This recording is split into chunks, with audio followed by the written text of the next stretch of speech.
আমার ব্যাগ করে আপনার সুনাম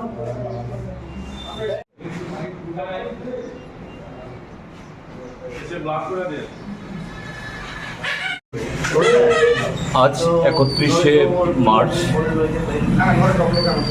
আজকের এই দিনে 1998 ইংরেজিতে কমলপুরে এই ধলাই নদীর পারে আভাঙ্গাতে আমাদের রাজ্যের চতুর্থ বামফ্রন্ট মন্ত্রিসভার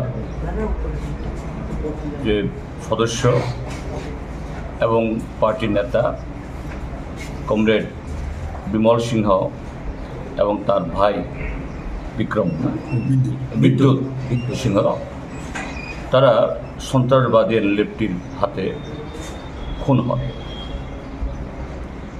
এই 31শে মার্চ 1998 এটা যে চতুর্থবার বামফ্রন্ট মন্ত্রিসভা তৈরি হবার পর এক মাসও অতিক্রান্ত হয়নি। সেই নির্বাচনে বিপুল ভোটে বামপন্থী ফ্রন্ট এবং কমরেড বিমল সিনহা বিশাল মার্জিন নিয়ে কমলপুর কেন্দ্র থেকে জয়লাভ করে তিনি মন্ত্রী হয়েছিলেন।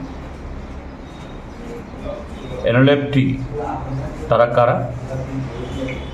যারা সেই নির্বাচনে বামফ্রন্টকে হারানোর জন্য ওয়ার টাইম কেটেছিল।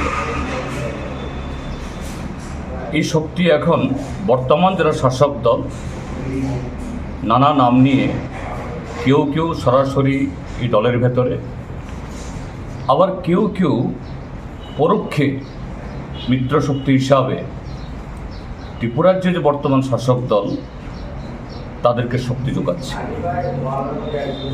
তারা যখন গণতান্ত্রিকভাবে বামপন্থীদের হারাতে পারে না, তখন কোথাও সন্ত্রাসী কার্যকলাপ, কোথাও সাম্প্রদায়িক জিগির, তার সাথে আরও নানাভাবে যে গণতন্ত্রকে জবাই করার জন্য তারা আমাদের রাজ্যসহ সারা ভারতবর্ষে আমরা তাদের যে বর্তমান যে চেহারা আমরা দেখি।